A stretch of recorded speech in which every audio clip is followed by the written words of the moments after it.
নমস্কার, আমি সম্বরণ। আপনি শুভেন্দু অধিকারীর কাছে কেন অভয়ার বাবা মা এলো?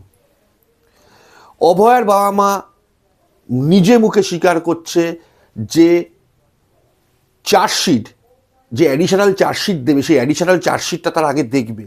সেই অ্যাডিশনাল চার্জশিট দেখার পরে তাদের যদি মনে হয় যে তার মেয়ে যে অভয়াকে নৃশংসভাবে আর্জি করে হত্যা করা হয়েছে এবং ধর্ষণ করা হয়েছে, তার সঠিক চার্জশিট পড়ছে কি না, এবং ডাক্তারদের আন্দোলন যখন হয়েছিল, মেডিকেল স্টুডেন্টরা যখন আন্দোলন করেছিল, আমি কিন্তু আপনাদেরকে ভিডিওতে আগেও বলেছিলাম যে ডাক্তারদের আন্দোলন কিন্তু একটা বিরাট রাজনৈতিক প্রভাব আছে, যেই রাজনৈতিক প্রভাবটা তৃণমূলকে সুবিধা করে দিচ্ছে।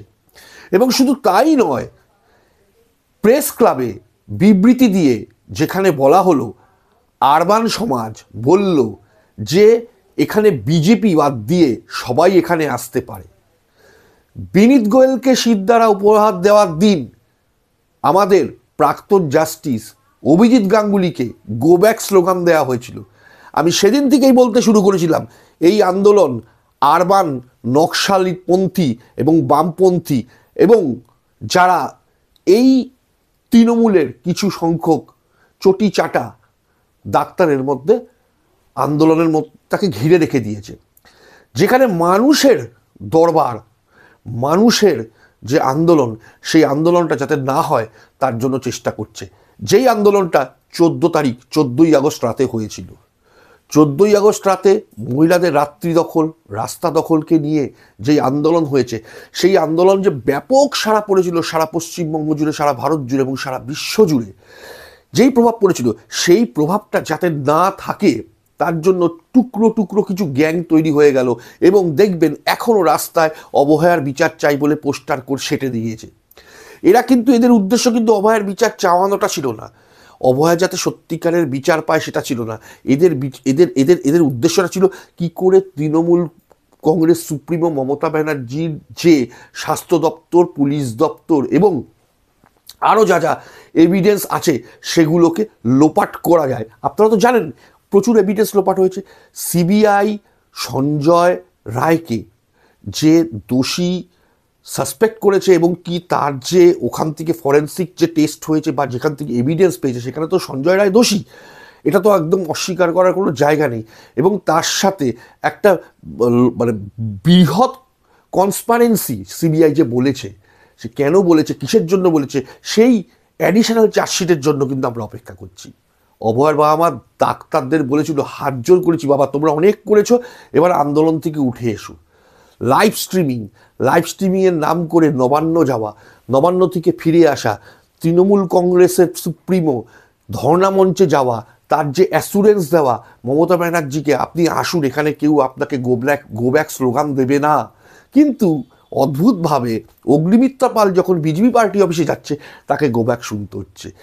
2,33,00,000 মানুষের ভোট যেই দলটার সাথে, সেই দলটাকে বাদ দিয়ে তারা গণ আন্দোলন করতে যাচ্ছে। ভেবে দেখুন, আমি প্রথম দিন থেকেই বলে এসেছি, প্রথম অবস্থায় এই আন্দোলনটা একদম পারফেক্ট ছিল, কিন্তু আস্তে আস্তে ডাক্তারদের চরিত্র, কে ডিওসের লোক, কে তৃণমূল কংগ্রেসের লোক, সব আমরা আস্তে আস্তে জানতে পারলাম। কেন বামপন্থী ডাক্তার কুণাল ঘোষের সাথে কথা বলতে গেছিল, এইসব বিষয়গুলো কিন্তু মানুষের কাছে ধরা পড়ে গেছে।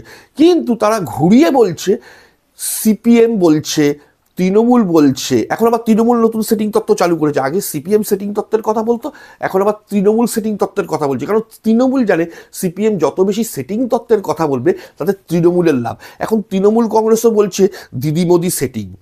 আজ তো আবার অদ্ভুত ব্যাপার শুনলাম যে পিকে নাকি সিপিএমকে কিছু বুদ্ধি আড্ডা দিতে চাইছে।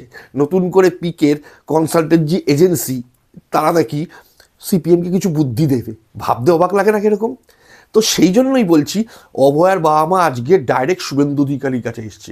শুভেন্দু অধিকারীর কাছে এসে বলেছে যে আপনি, এর আগেও বলেছিল যে আপনি তার মেয়েকে সবসময় বোন বলেছেন এবং বোনের বিচার আপনাকে পাইয়ে দিতে হবে। তাই আগামী 10 তারিখ তৃণমূল কংগ্রেসের থেকে রাষ্ট্রপতির কাছে যাওয়া হচ্ছে। কী কারণে?